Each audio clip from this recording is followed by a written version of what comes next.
আজকে দেখাবো উটের মাংস রান্না। আসসালামু আলাইকুম, কেমন আছেন সবাই? আশা করছি সবাই ভালো আছেন। আলহামদুলিল্লাহ আমিও ভালো আছি। যে আমি আজকে জীবনের প্রথম উটের মাংস রান্না করব। এখন যা যা মশলা লাগে সবগুলো এখানে রেডি করতেছি। এরপর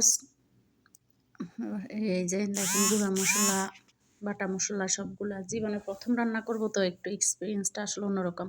যাই হোক, আমি এক পাশে মাংসের জন্য গরম পানি দিলাম, আর এক পাশে একটা কড়াই বসাইলাম। ওই কড়াইতে আমি এখন পরিমাণ মতো পেঁয়াজ, এখানে 2 কাপ পেঁয়াজ দিলাম আমি কুচে। আর কি যে পেঁয়াজ দিয়ে আমি কিছুক্ষণ নাড়বো আর কি। আর আসলে ওটার মাংস আমি কখনো রান্না করি নাই, আর খাইও নাই কখনো। আজকেই প্রথম রান্না করবার, আজকেই খাবো। মাংসগুলো আসলে অনেক তাজা ছিল। যেহেতু তাজা মাংস আনছে, এখন আমার সিয়ামের বাবা বলতেছে যে তাজা রান্না করো, ওইটা আর কি এখানে জবাই করেছে। এরপর এখানে যে গোটা মশলাগুলো আমি এখানে দিলাম, এলাচ, দারচিনি, তেজপাতা, গোলমরিচ। আমি এগুলো তেলের উপরে নাড়বো।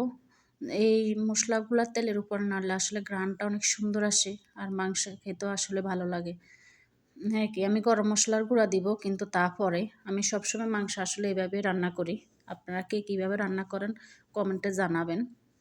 আমার কাছে মনে হয় তেলের উপরে মশলাগুলা ভাজলে ঘ্রাণটা বেশি আসে, গোটা মশলা যেগুলো ওইগুলো আর কি।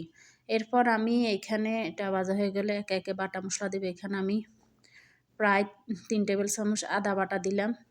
এরপরে রসুন বাটা দিলাম 2 টেবিল চামচ। এরপর আমি এখানে গুঁড়া মশলাগুলো দিব, এই যে জিরা, হলুদ, মরিচ, গরম মশলা, লবণ। যতটুকু পরিমাণ লাগবে আমি ততটুকু দিলাম আর কি। এখানে আমি 4 কেজি মাংস রান্না করব, ওই পরিমাণে আমি মশলাগুলো দিলাম আর কি। এখানে এখন মশলাগুলো দিয়ে আমি কিছুক্ষণ চুলার উপরে নাড়ব, মশলাগুলো কষানোর জন্য আর কি। দেখেন কি পরিমাণ দেখা যাইতেছে পেঁয়াজ আমি জানি না, কিন্তু আমি এখানে কিন্তু পেঁয়াজ অনেক বেশি পেঁয়াজ ব্যবহার করলাম আর কি।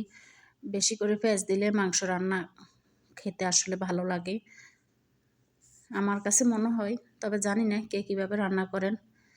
এই যে দেখেন আমি তেলের উপরে প্রায় 7-8 মিনিটের মতো এখানে নাড়তেছি আর কি মশলাগুলা। এরপর আমি এখানে অল্প পরিমাণ একটু পানি দিব, যাতে করে মশলাগুলা পুড়ে না যায়, কারণ গুঁড়া মশলাগুলা দিলে আসলে পুড়ে যাওয়ার সম্ভাবনা থাকে। আর পুড়ে গেলে মশলাগুলো একটু তেতো টাইপের হয়ে যায়, কারণে খেতে কিন্তু পরে ভালো লাগবে না, এই কারণে আর কি। যে দেখেন আমি একটু পরিমাণ পানি দিলাম আর কি কষানোর জন্য।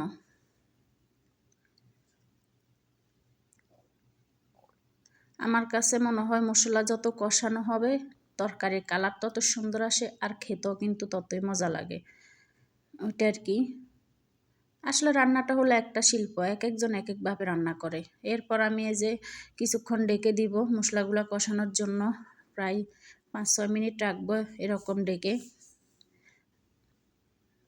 ঢাকার পরে এই যে দেখতেছেন মশলাগুলোর আর কি ফাইনাল লুক দেখবেন। ভিডিওতে আসলে কীরকম দেখা যায় জানি না, কেন জানি ধোয়া উঠতেছে, শুধু অ্যাডজাস্ট ফ্যান চালালাম তারপরেও শুধু ধোয়া উঠতেছে, বুঝলাম না কেন হইতেছে এরকম। আমার মশলাগুলা প্রায় কষানো হয়ে গেছে, এই যে দেখেন কি সুন্দর একটা কালার আসছে না?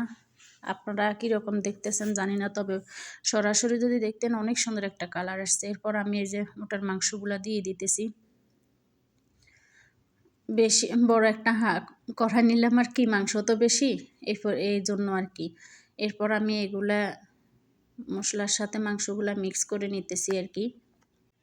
যে দেখেন আমি কড়াই ধরে গরম একটু, এই কারণে ধরে ভালো করে নেড়ে নিতেছি। মাংসের সাথে মশলাগুলো যত মিক্স ভালো হবে মাংস খেতে ততই ভালো লাগবে, আর মাংসের ভিতরে মশলাগুলো ঢুকবেও, এই কারণে আমি উলট ফালট করে ভালো করে মেখে নিতেছি আর কি মাংসগুলা। যদি দেখেন আমি মাংসগুলো একটু বড় সাইজ রাখলাম। আমার কাছে গরুর মাংস বা এই ধরনের মাংসগুলো আসলে খাসির মাংস একটু বড় রাখলে কেন জানি ভালো লাগে, দেখতে সুন্দর লাগে, খেতেও ভালো লাগে। একেবারে অনেকে আছে ছোট ছোট করে ফেলে, আমার কাছে ওইটা কিন্তু আসলে অত ভালো লাগে না, এই কারণে আর কি। এই যে দেখেন কিছুক্ষণ ডেকে দিয়ে আমি কষিয়ে নিলাম। আমি কিন্তু কোনো পানি ব্যবহার করি না, এখানে মাংস থেকে পানি বাইরেতেছে দেখেন। এই মাংসটা আসলে রান্না করার সময় এত অতিরিক্ত পানি বাইর হইতেছে, বুঝলাম না। আমি এখন মনে মনে ভাবতেছি যে আসলে মনে হয় উটে পানি বেশি খাই তো, এই কারণে মনে হয় মাংস থেকে প্রচুর পরিমাণে পানি বাইর হইতেছে। মজা করলাম আর কি, জানি না, কিন্তু গরুর মাংসের চাইতে আসলে এটাতে প্রচুর পরিমাণে পানি বাইর হইতেছে। এই যে দেখেন কতগুলা পানি বাইর হইছে। আমার কিন্তু প্রায় অনেকক্ষণ কষালাম আমি মাংসগুলো আর কি। এরপর সর্বশেষ পানি ব্যবহার করি নাই আমি এখানে, ওই পানিতেই মাংস সিদ্ধ হয়ে গেছে। পর জিরার গুঁড়ি ডালা দিলাম আর কি। দেখেন মাংসর কালারটা কত সুন্দর আসছে মাশাল্লাহ। ওই পানিতেই সিদ্ধ হয়ে গেছে মাংস, দেখতেছেন? দেখে আসলে খেতে লোভ লাগতেছে এখন। মজাদার রান্না না? যাই হোক, খেলে চলে আসবেন, সবার জন্য দাওয়াত রইল। আসসালামু আলাইকুম।